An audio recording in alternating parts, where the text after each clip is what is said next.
Hello friends, welcome to my channel take it easy Sakhi. ఈ video ఫుల్గా చూడండి last వరకు, ఎందుకంటే నేను దీని నెక్స్ట్ వచ్చే వీడియో నేను లాస్ట్ ఇయర్ చిక్బల్లాపూర్ వెళ్ళినప్పుడు రికార్డ్ చేశాను. అదే మన ఆదియోగి స్టాచ్యూ దగ్గరికి. ఇప్పుడు ఈ వీడియో ఎందుకు చేస్తున్నానంటే, నాకు ఇంతకుముందు ఇంకో ఛానల్ ఉండేది. అదే వీడియో నేను దాంట్లో పోస్ట్ చేసినప్పుడు నేను వేరే వాళ్ళ క్లిప్స్ వాడలేదు, వేరే వాళ్ళ ఓన్ వాయిస్ వాడలేదు. ఐ డోంట్ నో వై నా ఛానల్ ఎత్తేసారు. సో అందుకే దీంట్లో రీపోస్ట్ చేస్తున్నాను. I wanted to share my beautiful experience with all you guys. And ఇంకొకసారి కానీ కాపీ రైట్ అని చెప్పి నా వాయిస్ నాకు ఒకటి తీసేస్తే ఏం చేయను, ఇంకో ఛానల్ పెట్టుకుంటా. And YouTube at least recognise my బండ వాయిస్. ఇది నేనే, దాంట్లో నేను కనిపించను, బట్ ఇట్స్ మై వీడియో, నేను తీసింది. And that's it. Hope you will like this video. And దాకా చూడండి. If you want to give any suggestions, please let me know. Definitely, I am ready to take any kind of suggestions. Thank you. Bye bye. Enjoy the video. మేమైతే బెంగళూరు నుంచి 5:30కి start అయ్యాం బస్లోనే. కానీ 7 కల్లా అక్కడ ఉంటామా లేదంటే మిస్ అయిపోతామా అనేసి మధ్యలోనే బస్ దిగేసి క్యాబ్ బుక్ చేసుకొని స్టార్ట్ అయ్యాం. నేనైతే ఇది ఫస్ట్ టైం వెళ్ళడం. కోయంబత్తూరు వెళ్ళాలనుకున్నా, అక్కడ ఉన్న ఆదియోగి స్టాచ్యూ దగ్గరికి వెళ్ళాలనుకున్నా, బట్ యూటర్న్ చేసి శివ అయితే నన్ను ఇంకా లేదు బెంగళూరు చిక్బల్లాపూర్కి రప్పిస్తున్నాడు. నేనైతే చాలా ఎగ్జైటెడ్గా ఉన్నా. ఎప్పటి నుంచో అనుకుంటున్నాను వెళ్ళాలి అనేసి ఫైనల్లీ వెళ్తున్నందుకు నేను చాలా ఎగ్జైటెడ్గా ఉన్నాను. ఎంత ఫాస్ట్గా రీచ్ అయిపోతామా, ఎంత త్వరగా రీచ్ అవుతామా అనిపించింది. ఆల్మోస్ట్ మాకు 1.5 hour పైనే పట్టింది క్యాబ్లో వెళ్తే రీచ్ అవ్వడానికి. మేము కానీ బస్సులో వెళ్ళుంటేనా డెఫినెట్లీ మిస్ అయిపోయి ఉండే వాళ్ళం. మధ్యలో దిగేసి మంచి పని చేసాం. ఒకవేళ బస్సులో వెళ్ళాలనుకుంటే మధ్యాహ్నమే బయలుదేరడం చాలా బెస్ట్, లేజర్ షో మిస్ అవ్వకుండా చూడాలి అంటే. 15 January 2023లో చిక్బల్లాపూర్లో స్టార్ట్ చేస్తే 2017 నుంచి కోయంబత్తూర్లో ఉంది. Finally I'm almost there. కొంచెం ఓపిక చేసుకొని వీడియో మొత్తం వినండి. నేను మీకు ఒక స్టోరీ కూడా చెప్తాను. అండ్ ఇంకా శివ గురించి చెప్పాలంటే, నాకు ఒక సాంగ్ అంటే చాలా ఇష్టం అనమాట. మంజునాథ్ సినిమాలో మహాప్రాణ దీపం సాంగ్ ఉంది కదా, దాంట్లో ఎక్స్ప్లెయిన్ చేస్తారు పంచభూత లింగాల గురించి కానీ, 12 జ్యోతిర్లింగాల గురించి కానీ, ఆయనకున్న పేర్లు కానీ. అబ్బా, it's all time my favourite song. నేను రెగ్యులర్గా సాంగ్ వింటూనే ఉంటాను. ఇక్కడైతే మేము ఆల్మోస్ట్ వచ్చేసామన్నమాట. అక్కడ చూస్తే లైన్ చాలా పెద్దగా ఉంది. ఎన్ని వెహికల్స్ అంటే ఒక ట్రైన్ లాగా ఉంది. అసలు వెళ్తామా లేదా ఇవన్నీ క్రాస్ చేసి అంత ట్రాఫిక్ జామ్ అయిపోయింది. అక్కడ 7 కల్లా అక్కడ ఉండాలి ఏదేమైనా కూడా. నేను అక్కడ టైం చూసుకుంటూ ఆల్మోస్ట్ 6:30 అయిపోయిందనమాట. అది చూసారు కదా, ట్రైన్లా ఉంది అదేదో. ఇవన్నీ దాటుకొని మనం వెళ్ళాలి. నేనైతే అసలుకి రచ్చ చేసి పడేసాను. అమ్మాయి వెళ్తామా లేదా, టైం చూసుకోవడం, బయట చూసుకోవడం, టైం చూసుకోవడం, బయట చూసుకోవడం, అంత ఎగ్జైట్ అయిపోయినాను నేను. ఫైనల్లీ అన్నీ దాటుకొని అనుకున్న టైం కన్నా ముందే వెళ్ళాము. అసలు అట్మాస్ఫియర్ ఉంది మాస్టరు. అసలుకి కొండల మధ్యలో చల్లగా, ఎటువంటి ఓవర్ డ్రామా లేకుండా అందరూ ఈక్వల్గా, గాడ్ ముందర అందరు ఈక్వలే అని అందరూ కిందే కూర్చున్నారు. స్పెషల్ సీట్స్ లేవు, ఏం లేవు, ఎంట్రీ టికెట్ లేదు, ఇట్స్ ఫ్రీ. అక్కడ only God, Shiva centre of attraction. God ముందర అందరూ ఒకటే అని చెప్పడానికి ఇంతకన్నా నిదర్శనం లేదు. అండ్ లిటరలీ చాలా బాగా ఎంజాయ్ చేస్తాను. అక్కడ ఎవరు ఏంటి అనే తేడా లేకుండా అంత మంచిగా ఉంది. That's a very good idea. అందరూ పాపం ఎప్పుడెప్పుడు అని వెయిట్ చేస్తూ ఉన్నారు. అండ్ నేను కూడా వెయిట్ చేస్తున్నాను. అట్ ది సేమ్ టైం ఆ నేచర్ని చాలా బాగా ఎంజాయ్ చేస్తున్నాను. అన్నట్టు చెప్పడం మర్చిపోయాను. గాడ్ ఒకటే, ఇట్స్ ఎ పవర్ఫుల్ ఎనర్జీ. కానీ మనం డిఫరెంట్ ఫామ్స్లో పూజిస్తాం, డిఫరెంట్ ఫామ్స్లో పిలుచుకుంటాం. నాకు అలాగే శివ అంటే ఒక స్పెషల్ కనెక్షన్ అనమాట. అది నేను రియల్గా ఎక్స్పీరియన్స్ చేశాను. అండ్ నాకు ఒక స్పెషల్ కనెక్షన్ పాయింట్ ఏంటంటే, Shiva loves to dance and I love to dance. In other ఫామ్లో శివ నటరాజస్వామి అంటారు. Is the king of all the dancers.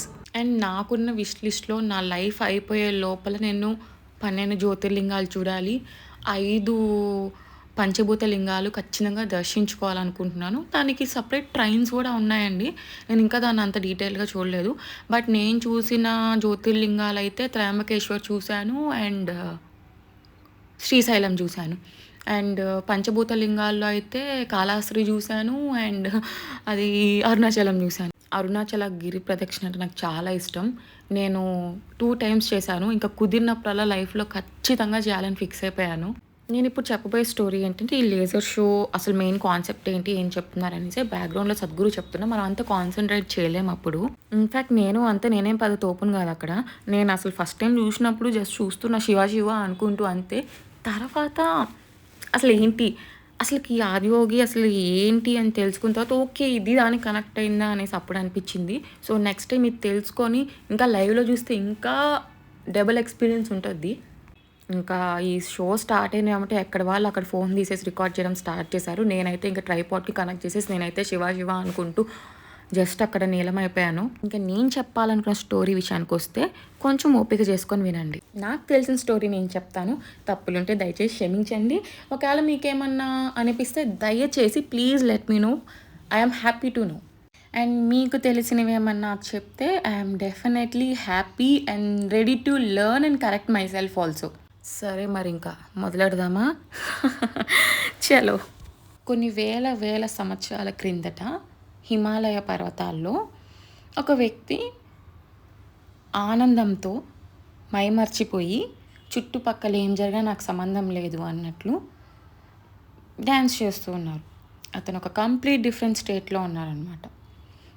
అక్కడ చుట్టుపక్కల జనాలందరూ గ్యాదర్ అయ్యి, అరే ఇతనేం డిఫరెంట్గా ఉన్నాడు, చూడడానికి ఒక యోగిలాగా కనిపిస్తున్నాడు, అతను ఏదో ఎక్స్పీరియన్స్ చేస్తున్నారు, మనకు అది అర్థం కావట్లేదు, ఎట్లాగని ఈరోజు తెలుసుకోవాలి, వెయిట్ చేద్దాము, ఏదో మెరాకిల్ అయితే జరగబోతుంది అనుకొని అందరూ వెయిట్ చేస్తుంటారు. అందరికీ ఓపిక నశించి అందరూ వెళ్ళిపోతారు. కానీ ఒక 7గురు మాత్రం ఏది ఏమైనా తెలుసుకొని తీరాలి అని అక్కడే ఉంటారు. అక్కడ లేజర్ లైట్లో 7 పీపుల్ కనిపిస్తున్నారు కదా, ఈ షోలో వాళ్ళని అలా చూపించారు. ఆ 7 పీపుల్ వచ్చేసి ఇట్లా అడుగుతారు, చాలా డేస్ తర్వాత అట్లా అడుగుతారు, అసలు మీరు ఏం ఎక్స్పీరియన్స్ చేస్తున్నారు, మేము తెలుసుకోవాలనుకుంటున్నాం, ప్లీజ్ మాకు చెప్పండి అనేసి. అప్పుడు శివ అంటారు, ఇది ఎన్ని వేల సంవత్సరాలు తపస్సు చేసినా అంత చిక్కనిది, మీకు అర్థం కాని మీ వల్ల కాదు అనేసి అంటారనమాట. కానీ 7 మెంబర్స్ ఎలా అయినా తెలుసుకోవాలి, ఆయన ఎక్స్పీరియన్స్ చేసేది మనం కూడా ఎక్స్పీరియన్స్ చేయాలనేసి వాళ్ళు కూడా తపస్సు చేయడం స్టార్ట్ చేస్తారు. డేస్ మంత్స్ అయ్యాయి, మంత్స్ ఏమో ఇయర్స్ అయ్యాయి. ఎన్ని ఇయర్స్ అయ్యాయిరా అంటే 84 ఇయర్స్ అయ్యాయి. అన్ని సంవత్సరాల తర్వాత శివ చూపు వాళ్ళ మీద పడిందనమాట. అప్పుడు శివ అనుకున్నాడు, వీళ్ళు ట్రాన్స్ఫార్మ్ అయ్యారు అంటే వీళ్ళు మంచిగా పరివర్తన చెందారనేసి. ఆ నెక్స్ట్ వచ్చే పౌర్ణమి రోజున శివ అతనే వీళ్ళకి గురువు అయ్యారనమాట. ఆయనే ఆదియోగి. ఇవాళ అదే పౌర్ణమిని మనం గురు పౌర్ణమిగా సెలబ్రేట్ చేసుకుంటున్నాము. యాక్చువల్గా ఇక్కడున్న Shiva statue 112 feets which represents 112 forms of yogic methodologies. ఈ 112ని 16గా డివైడ్ చేసి అక్కడున్న 7 మెంబర్స్కి ఒక్కొక్కరికి 16, ఇంకొకరికి 16 అలాగా నేర్పించారు శివ. వాళ్ళు నేర్చుకొని ఒక స్టేజ్కి వెళ్ళిపోయారు. శివ అంటారు, 84 ఇయర్స్ అయిపోయాయి కదా, మీరు నేర్చుకున్నారు, మీరు నేర్చుకున్న జ్ఞానాన్ని మీరు నలుదిక్కులో పోయి ఒక్కొక్కరు ఈ ప్రపంచానికి నేర్పించండి అని చెప్తారు. వాళ్ళు ఇంకా బాగా సంతోషపడి సరే అని చెప్పేసి బయలుదేరతారు. బయలుదేరే ముందు శివ అంటారు, నా గురుదక్షిణ ఎక్కడా అనేసి. వీళ్ళు అసలు ఆశ్చర్యపోయి, గురుదక్షిణ ఏంటి, అసలు మేము ఈయనకి గురుదక్షిణ చేసే అంతటోళ్ళమా, అసలు మేము ఏముందని ఇవ్వగలమా అనేసి ఆలోచిస్తుంటే అగస్త్య ముని వచ్చేసి ఇట్లాగా మేము 84 ఏళ్ళు కష్టపడి ఘోరమైన తపస్సు చేసి 16 ఫార్మ్స్ నేర్చుకున్నాం కదా, ఇవి మాకు 16 రత్నాలతో సమానం అని చెప్పేసి ఆయన కాళ్ళ ముందర పెడతారు ఆయన నేర్చుకుని. అలాగే మిగతా మునులు కూడా అదే చేస్తారనమాట. అందరూ వాళ్ళు నేర్చుకున్న 16 ఫార్మ్స్ శివకి అర్పించేసి వాళ్ళు వెళ్ళిపోతారు, ఎంటీగా వెళ్తారు. అసలు శివ అంటేనే ఎంటీ. ఇక్కడ కదా అసలు హైలైట్ సీన్. ఎంత నేనైతే అసలు ఈ షాక్ అయ్యాను నిజం చెప్పాలంటే. అక్కడున్న మునుల్లో ఎవరు కానీ మేము ఇన్ని రోజులు తపస్సు చేసాము, 84 ఇయర్స్ అయ్యాయి అని ఎవ్వరికి అహంకారం కానీ పొగరు కానీ అంత కష్టపడ్డామే మనకు రిటర్న్ ఏం రాలేదే అని ఏం లేదు వాళ్ళకి. అసలు వాళ్ళంత సెల్ఫ్లెస్గా, అంత డివోటెడ్గా, అంత ట్రస్ట్ చేస్తున్నారు శివాని. సో నేను దీని తర్వాత జరిగింది తెలుసుకున్నాక చాలా ఇంప్రెస్ అయ్యాను లిటరలీ చెప్పాలంటే. So this is the power of devotion, this is the power of trust అనిపించింది. సో అన్నీ శివానే అనుకొని అన్నీ అర్పించేసి ఇంకా వాళ్ళు దారిన వాళ్ళు స్టార్ట్ అయ్యారనమాట. ఇక్కడ శివ అంటేనే ఎంప్టీ. వీళ్ళు కూడా ఏం ఎక్స్‌పెక్ట్ చేయకుండా అలా ఎంప్టీగా వెళ్లారు కాబట్టే డివోషన్‌తో వాళ్ళు ఎక్స్‌పెక్ట్ చేసిన దానికి మించి వచ్చింది. ఎలారా అంటే అక్కడున్న 7 మెంబర్స్‌కి శివ ఇచ్చింది 16 ఫార్మ్స్. కానీ వాళ్ళ యొక్క నేచర్ అండ్ సెల్ఫ్‌లెస్‌నెస్ వల్ల వాళ్ళకి తెలియకుండానే శివ 112 ఫార్మ్స్ ప్రతి ఒక్కరిలోనూ అమలు చేసేసారు.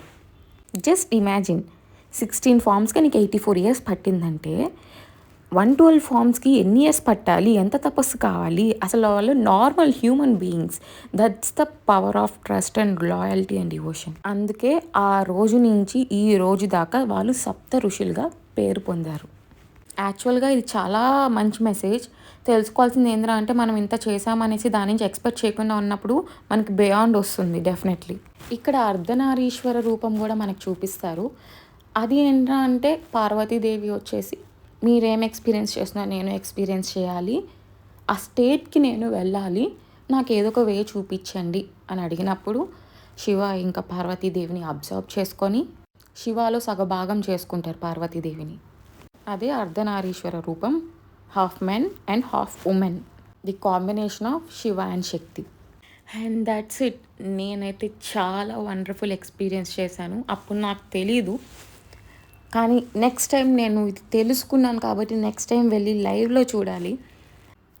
ఎవరు మిస్ అవ్వకూడదు ఇది లైఫ్లో. ఎన్నిసార్లు కుదిరితే అన్నిసార్లు మీరు వెళ్తూనే ఉండండి. అండ్ శివరాత్రి రోజు అక్కడ స్పెండ్ చేయాలి అందరితో పాటు నేను. చాలామందికి ఇది ఈజీ చిన్న మ్యాటరే. బట్ నేను ఎప్పుడు ఇది చేయలేదు కాబట్టి నాకు తెలీదు. సో డెఫినెట్గా ఈ ఛాన్స్ కోసం నేను వెయిట్ చేస్తున్నాను. చాలామంది లైఫ్లో ఇష్యూస్ ఉంటాయి, ప్రాబ్లమ్స్ ఉంటాయి, చాలా క్రాస్ చేసి వస్తారు. బట్ ద థింగ్ ఏంటంటే it's all God's plan. He's making you stronger. Definitely ఇవన్నీ కోట్స్ కాదు, నిజంగానే ప్రతి ఒక్కళ్ళు ఎక్కడో దగ్గర ఇలాంటి సిచ్యువేషన్స్ రాసుంటారు. ప్రతి ఒక్కళ్ళ లైఫ్లో ఒక ట్రాన్స్ఫర్మేషన్ అనేది వస్తుంది. And at the same time చాలామంది గాడ్ లేరు నేను నమ్మను అంటారు. బట్ చనిపోయే ముందు they will definitely realise that God ఉన్నారని ఏదో ఒక రోజు. అందరు గాడ్స్ ఒక్కటే అండి. మనం డిఫరెంట్ నేమ్స్ పెట్టుకున్నాం. ఇట్స్ ఆల్ వన్ ఎనర్జీ అంతే. నీకు నచ్చిన గాడ్ని నమ్మకంగా మీరు చేస్తే శివ అనే కాదు ఏ గాడ్ అయినా అంతే. బట్ నా ఎక్స్పీరియన్స్ ఇది కాబట్టి నేను చెప్తున్నాను. He is a destroyer, he is a creator, he is eternal, he is universe, he is beyond universe, he is everything. Shiva is everything అంతే. చిన్నప్పుడు నాకు తెలుసు అనేదాన్ని ఏదున్నా కూడా. బట్ మా మామ అనేవాళ్ళు అనమాట, మనకు తెలిసింది ఇంత ఆవగింజ అంతా అనేసి. లిటరల్లీ చెప్తున్నా, మనకు అసలు ఏమీ తెలీదు. We're just zero. తెలుసుకోవాల్సింది చాలా ఉంది. తెలుసుకోవాలంటే మనకి ఈ లైఫ్ కాదు కదా, 10 జన్మలు ఎత్తినా మనం అంతా తెలుసుకోలేం. That is life. నాకు కుదిరినప్పుడల్లా టెంపుల్స్కి వెళ్తుంటాను. అండ్ కుదిరినప్పుడల్లా ఫెస్టివల్స్ రోజైనా ఏదో ఒకటి ఫాస్టింగ్ కానీ ఏదో ఒకటి చేస్తాను. ఎవరికి వీలైంది వాళ్ళు చేయండి, కానీ డివోషన్తో చేయండి, ఏం ఎక్స్పెక్ట్ చేయకుండా చేయండి. అండ్ నాకు అసలు ఏం తెలీదు. నాకు తెలిసింది చాలా తక్కువ. నాకు తెలిసిన వాటిలో నేను నమ్మేవి చెప్తాను. అండ్ ఒక మనిషికి అన్నం పెట్టి వాళ్ళ ఆకలి తీర్చిన, అండ్ మూగ జంతువులకి ఫుడ్ పెట్టి వాళ్ళ ఆకలి తీర్చిన. చాలామంది అంటారు అవేంటి అవి మనకి ఎఫెక్ట్ అని. అసలు దేవుడు వాహనాలే యానిమల్స్. అలాంటి వాటికి కూడా మనం ఆకలి తీరిస్తే వాటికి it's definitely a good deed. అంటే దానికి పెట్టడం వల్ల మనకి ఏదో వచ్చేస్తుంది పుణ్యం అనేసి మాత్రం చేయకండి. ఏం ఎక్స్పెక్ట్ చేయకుండా మనం ఒక ఆకలి తీరుస్తాం, దట్స్ మేక్స్ అస్ హ్యాపీ అనేసి చేయండి. డెఫినెట్లీ గాడే మిగతా అంతా చూసుకుంటారు. And that's it. ప్రతిదీ గుడ్ డీడ్ అయినా బ్యాడ్ డీడ్ అయినా ఖచ్చితంగా తిరిగి మీకు వస్తుంది. Because universe is circle, earth is circle, sun is circle, moon is circle, and everything is circle. ప్రతిదీ వెనక్కి వస్తుంది. Either it's karma or a good deed అంతే. ఏది ఎక్స్పెక్ట్ చేయొద్దు. Everything will be okay, everything is gonna be okay. And that's it. ఇంకా show చూసుకొని return వెళ్ళేదానికి చాలా late అయిపోయింది. ఆల్మోస్ట్ 10:30, 11 అయిపోయింది. బట్ హైలీ వర్త్ అంతే చెప్పగలను నేను ఇంకా.